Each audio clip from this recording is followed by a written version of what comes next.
বন্ধুরা, এখানে প্রেশার আছে 215, অর্থাৎ এটা 22 তলা বিল্ডিংয়ের ফায়ার ফাইটিং পাম্প এবং ডিজেল চালিত ইঞ্জিনের প্রেশার ঘড়ি, প্রেশার মিটার। এটা যখন 215 থেকে কমে যখনই 150 কিংবা 100-তে নেমে আসবে, তখন অটোমেটিক ফায়ার ফাইটিং পাম্প আর ডিজেল চালিত ইঞ্জিন চালু হয়ে যাবে। আর পানির ফোর্স এতই হবে যে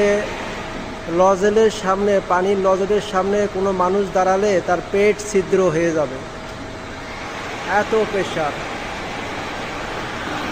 255